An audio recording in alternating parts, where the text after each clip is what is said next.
এই দাঁড়ান দাঁড়ান দাঁড়ান দাঁড়ান, আপনি ভিতরে যেতে পারবেন না। কিন্তু বাবা কেন আমি ভিতরে যাইতে পারবো না? বাবা তুমি আমাকে চিনতে পারোনি? আমি আশাবের বাবা। আরে আমি আপনারা চিনতে পারছি, আপনি আমার স্যারের বাবা, কিন্তু ম্যাডাম আপনারে ভিতরে যেতে নিষেধ করছে। ম্যাডাম মানে আমার ছেলের বউ? হ্যাঁ, আপনার ছেলের বউ। সে কেন আমাকে ভিতরে ঢুকতে দেবে না? বাবা আমি গ্রাম থেকে একটা ইম্পর্টেন্ট কাজ নিয়ে আসছি বাবা, আমার ছেলের সঙ্গে দেখা করতেই হবে। ইম্পর্টেন্ট কাজ? হ্যাঁ বাবা, ইম্পর্টেন্ট কাজ বাবা, আমার ছেলের সঙ্গে আমাকে দেখা করতেই হবে বাবা, তুমি একটা কিছু ব্যবস্থা করো বাবা। আচ্ছা ঠিক আছে, দাঁড়ান, আমি ম্যাডামের কাছে ফোন দিতেছি। হ্যাঁ, আপনি কোনো কথা বলবেন না, একদম চুপচাপ দাঁড়িয়ে থাকবেন।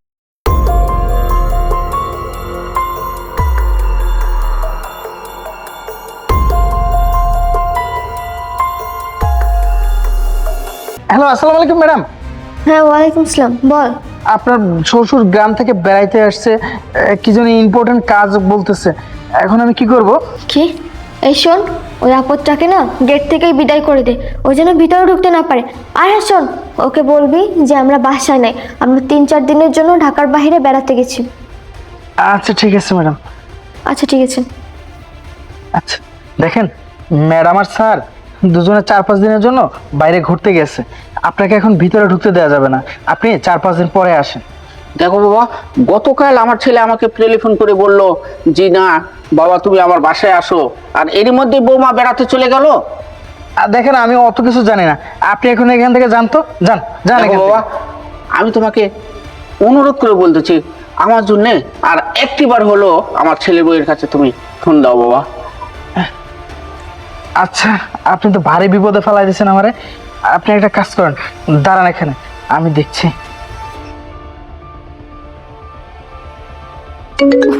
আবার কি হলো? এই আবার কি, বল। হ্যাঁ, ম্যাডাম, আপনার শ্বশুর বারবার অনুরোধ করতেছে, হাতে পায়ে ধরতেছে, তিনি কোনো অবস্থাতে এখান থেকে যাচ্ছে না, এখন আমি কি করব? তোকে না আমি বলেছি ওই আপদটাকে গেট থেকে বিদায় করে দিতে। ইয়ে মানে? শোন, তুই যদি ওকে বের করে দিতে না পারিস বা ও যদি কোনোভাবে বাসার ভিতরে ঢোকে না, তাহলে কিন্তু তোর চাকরি থাকবে না, আমি বলে দিলাম। আচ্ছা আচ্ছা ম্যাডাম, ঠিক আছে, আমি এখনই বের করে দিচ্ছি। ঠিক আছে। দেখেন, আপনি এখান থেকে চলে যান তো, আপনার জন্য আমার চাকরি চলে যাবে, আপনি এখন যান তো। দেখো বাবা, আমি একজন মুরব্বী মানুষ, আমি ঠিক মতো চলাফেরা করতে পারি না, আর ঢাকা শহরে আমার কোনো চেনা জানা কেউ নাই কো, আর এই সময় আমি কোথায় যাবো বাবা? আর এখন বাড়ি গেলে আমি গাড়িও পাবো না বাবা। দেখেন, আপনি কোথায় যাবেন আর না যাবেন সেটা তো আমি জানি না, তবে আপনি ভিতরে ঢুকতে পারবেন না। আপনি একটা কাজ করেন, আপনি এই সামনে অটো পাবেন, সামনে অটো ধরে বাস স্ট্যান্ডে চলে যান, সেখানে সারা বাংলাদেশের সব জায়গায় যাওয়ার বাস পেয়ে যাবেন। এখন আপনি যান তো, যান এখান থেকে, যান বলছি। আচ্ছা বাবা। কি একটা আপদ! দারোয়ান সাহেব আমাকে কোথায় পাঠালো? এখানে কোনো গাড়ি ঘোড়া কিছুই নাই, আর আমি গ্রামের বাড়ি যাব কিভাবে? আল্লাহ, আমি কঠিন সমস্যায় পড়ছি, এই সমস্যায় থেকে আমাকে দূর করো আল্লাহ। কি ব্যাপার, ওইটা আমার বাবা না? এই দাঁড়াও দাঁড়াও তো। হ্যাঁ, ওইটা তো আমার বাবা, কিন্তু আমার বাবা এখানে কি করতেছে? বাবা, বাবা তুমি এখানে কি করতেছো বাসায় না গিয়ে? আমি বাসায় গিয়েছিলাম, আমাকে ঢুকতে দেয়নি। কি? কে তোমাকে ঢুকতে দেয়নি? দারোয়ান ঢুকতে দেয়নি বাবা। কি? ওই দাওনার এত বড় সাহস, তোমাকে বাসা ঢুকতে দেয়নি? I don't ever slow up, no I don't take shit. I got no love for the fakeness. If you wanna play tough and wanna hate this, I'll always show up. I don't ever slow up, no I don't take shit. I got no love for the fakeness. If you wanna play tough and wanna hate this, I'll always show up and make a statement. I don't ever slow up, no I don't take shit. I got no love for the fakeness. If you wanna play tough and wanna hate this, I'll always show up and make a statement. Everything I do so instinctive and so passionate. Every word I move so descriptive like an adjective. I got a vendetta against people who patented being negative when you should be getting after it. I got facts over tracks, this and that, spitting slow. এই যে তুমি বাঁচে গেলাম আল্লাহ।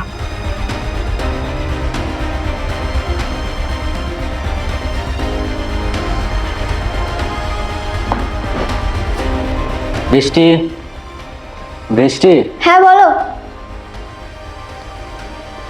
শোনো, লাগেজে তোমার জামা কাপড় সহ তোমার যা কিছু আছে সব কিছু ঘর। কেন, আমরা কি কোথাও বেড়াতে যাব নাকি?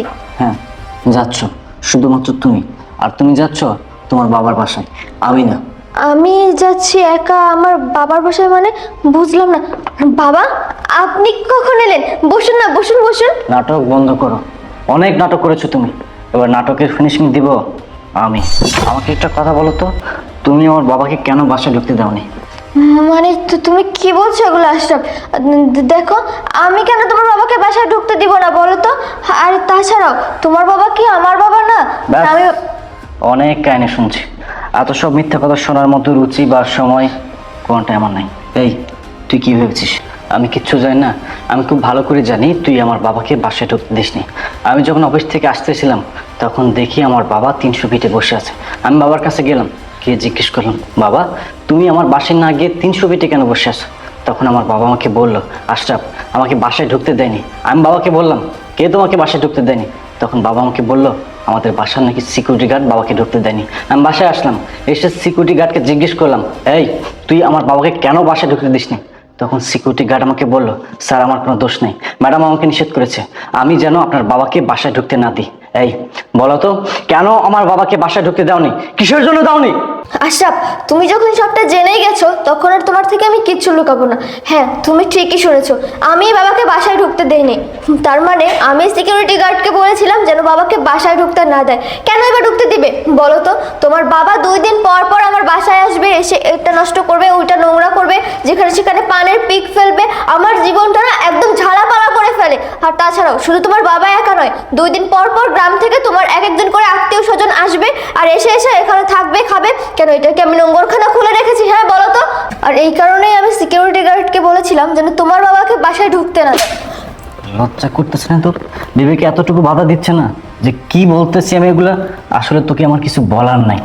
একটা মানুষ কতটা জঘন্য হলে, কতটা খারাপ হলে একজন মুরব্বী মানুষের সামনে কিভাবে দাঁড়িয়ে কথা বলতে হয়, কিভাবে আচরণ করতে হয়, এগুলো জান না। আসলে পরিবার থেকে প্রপার শিক্ষা না পেলে এমনটা হয়। এই, আমি তোর জন্য কি করিনি? তোকে নিয়ে আমি আমার বাবার সাথে গ্রামে থাকতে পারিনি।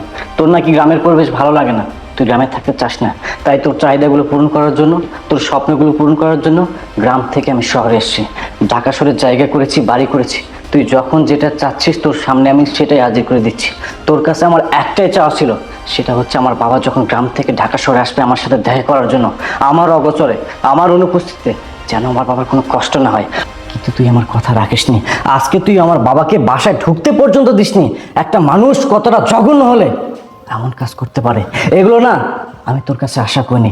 আমি তোকে বিয়ের পরপরই বলেছিলাম আমার বাবা আমার কাছে সব কিছু, আমি আমার বাবার জন্য সব কিছু করতে পারি। এই মানুষটা আমাকে মানুষ করতে গিয়ে কম কষ্ট করে নাই। কেন কষ্ট করে মানুষ করছে? যেন শেষ বয়সে আমি তার হাতের লাঠি হতে পারি। আমার এই লাইফে আমার এই বাবারও কত অবদান তুই কি জানিস?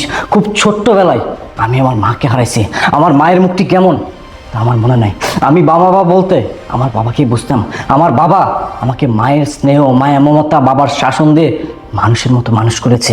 নিজে না খেয়ে, নিজে না পড়ে আমাকে খাওয়াইছে, আমাকে পড়াইছে। ইভেন এই মানুষটা আমার জন্য বিয়ে পর্যন্ত করে নাই। তিনি কেন বিয়ে করেন নাই? তিনি এটা ভেবেছিলেন তিনি যদি বিয়ে করেন সে ঘরের স্ত্রী যদি আমার উপর অন্যায় অবিচার করেন, এই জন্য তিনি বিয়ে পর্যন্ত করেন নাই। আর সেই মানুষটাকে তুই বোঝা মনে করেছিস। আজকে যদি আমার বাবার জায়গায় তোর বাবা হতো, তোর বাবাকে যদি আমি বাসা থেকে বের করে দিতাম বা বাসায় ঢুকতে না দিতাম, তাহলে তোর কেমন লাগতো?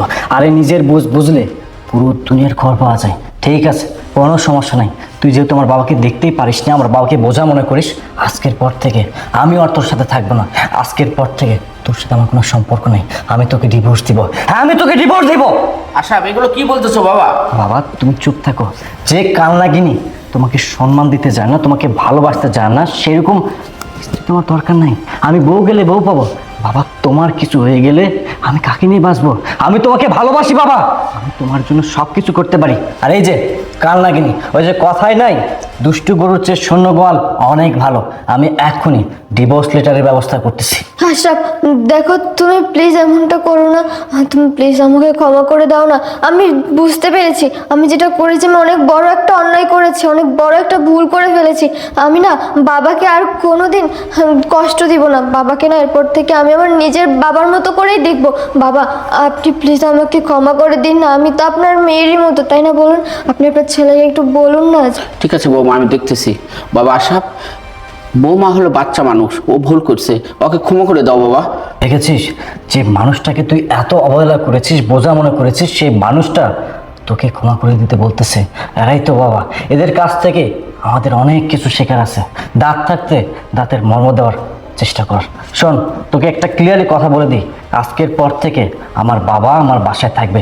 আর নেক্সট টাইম আমার বাবার সাথে যদি এ ধরনের আচরণ তুই করিস, আমি কিন্তু তোকে ছাড়বো না, কথাটা মনে রাখিস। আশরাফ, আজকের পর থেকে আমি আর বাবার সঙ্গে কোনো খারাপ ব্যবহার করব না। আর আজ থেকে বাবা আমাদের সঙ্গে এই বাসায় থাকবে, আমার তাতে কোনো আপত্তি নেই। বাবা আপনি বসুন না, আমি আপনার জন্য চা নাস্তার ব্যবস্থা করছি। আচ্ছা ঠিক আছে বৌমা, যাও বসো বাবা। অবশ্য